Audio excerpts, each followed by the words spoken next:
नमस्कार, स्वागत है आप सभी का एनएफ न्यूज़ पर। मैं हूँ आपके साथ रोहित। दिल्ली में जो नतीजे आए उसके अनुसार बीजेपी लगभग 2.5 दशक बाद दिल्ली में वापसी कर रही है और इस खुशी में अब हर बीजेपी का कार्यकर्ता शामिल हो रहा है।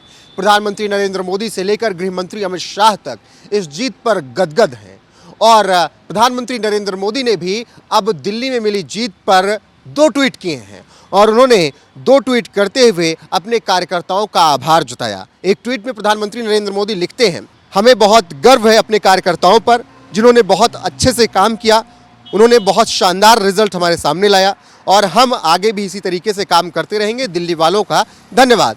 दूसरे ट्वीट में प्रधानमंत्री नरेंद्र मोदी लिखते हैं, जनशक्ति इज पैरामाउंट, मतलब जनशक्ति से बड़ा कोई नहीं है। डेवलपमेंट और गुड गवर्नेंस की जीत हुई है और जिस तरीके से हमारे कार्यकर्ताओं ने दिन रात एक करके विकसित भारत के संकल्प के तहत काम किया, उसका नतीजा हमें दिल्ली में मिल रहा है। हम आपसे वादा करते हैं कि हम दिल्ली की जो स्थिति है उसको अच्छा करेंगे, दिल्ली की क्वालिटी को बढ़ाएंगे। यहाँ के लोगों से हम ये वादा करते हैं कि हम दिल्ली को आगे बहुत शानदार बनाएंगे क्योंकि ये देश की राजधानी है। अब प्रधानमंत्री नरेंद्र मोदी का ट्वीट आया है, उन्होंने आगे का विजन बता दिया है, तो इस पर चर्चा करना भी बेहद जरूरी है। मेरे साथ इस वक्त मेरे सहयोगी अभिषेक पुंडीर हैं। जीत हार क्या हुई, कैसे हुई, क्या नहीं हुई, प्रधानमंत्री नरेंद्र मोदी ने ना किसी विपक्ष का जिक्र किया और ना किसी और का। उन्होंने अपनी जीत पर अभिषेक और अपने कार्यकर्ताओं का धन्यवाद किया।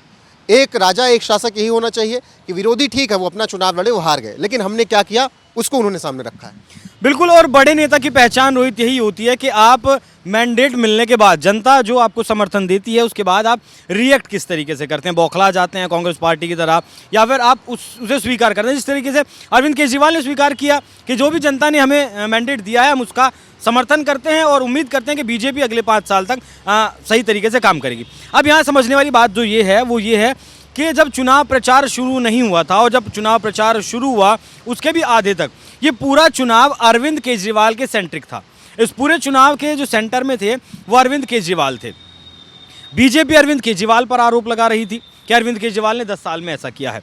आम आदमी पार्टी अरविंद केजरीवाल के कामों को लेकर चल रही थी कि अरविंद केजरीवाल ने 10 साल में दिल्ली की तस्वीर इस तरीके से बदलने की कोशिश की है और इस तरीके से बदली है।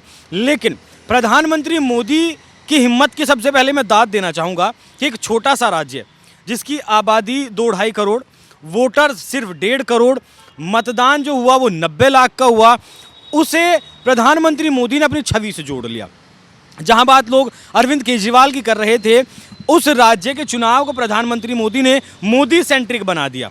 मोदी सेंट्रिक बनाने के बाद जैसे कि अरविंद केजरीवाल की गारंटी की बात हो रही थी, वैसे ही प्रधानमंत्री मोदी ने कहा कि मोदी की गारंटी हमने किया है, करके दिखाएंगे। अब भी प्रधानमंत्री ये कह रहे हैं कि जो 5 साल के लिए आपने हमें चुना है, हम आपसे वादा करते हैं कि हम दिल्ली के लोगों की क्वालिटी सुधारेंगे, हम दिल्ली के लोगों के स्वास्थ्य को सुधारेंगे, हम दिल्ली के इंफ्रास्ट्रक्चर को सुधारेंगे। किसने क्या किया क्या नहीं किया वो बात की बात थी, उन्होंने अपने टाइम पे काम किया। अब हम अगले 5 साल तक बिना किसी शिकायत के दिल्ली वालों के लिए काम करेंगे। देखिए, 15 साल शीला दीक्षित की एंटी इनकम्पेंसी थी, उसके बाद लोगों को लगा कुछ नया आदमी अरविंद केजरीवाल है, उसे मौका देते हैं। 3 बार मौका दिया। अब हालांकि अरविंद केजरीवाल ने माफ़ी भी मांगी मीडिया के सामने कैमरे पर आके कि जो मैंने आपसे वादे किए थे मैं पूरे नहीं कर पाया।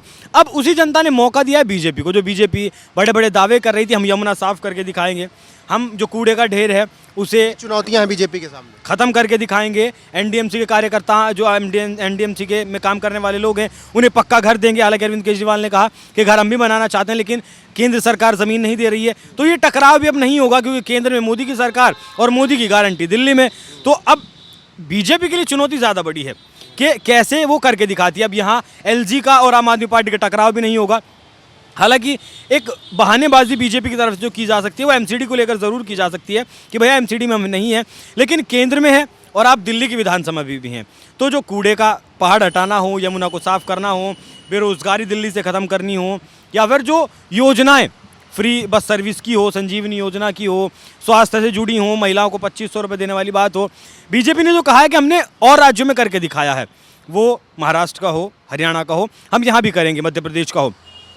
तो बड़ी चुनौती ये है ओवरऑल फ्रीबीज की ही जीत हो गई। जो केजरीवाल फ्रीबीज था वही फ्रीबीज पे तो बीजेपी भी जीती ना। देखिए, मध्य प्रदेश में हुआ, छत्तीसगढ़ में हुआ, हरियाणा में वो हमने देखा, और महाराष्ट्र सबसे बड़ा उदाहरण है कि फ्री बीज, देखिए डायरेक्ट पैसा जनता की जेब में जाता है। अरविंद केजरीवाल भी तो 10 साल जो शासन किया अरविंद केजरीवाल ने दिल्ली पर, वो इसी फ्री बीज के आधार पर किया।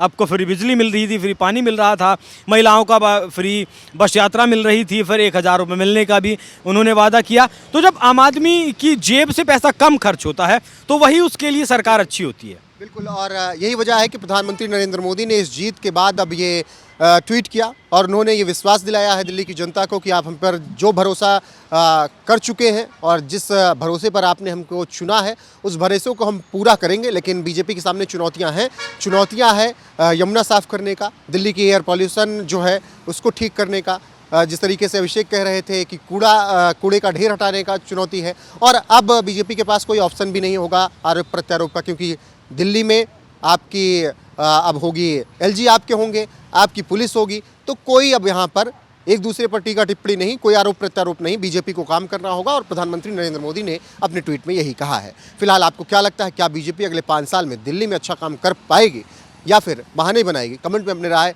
जरूर दें। बने रहें हमारे साथ। नमस्कार।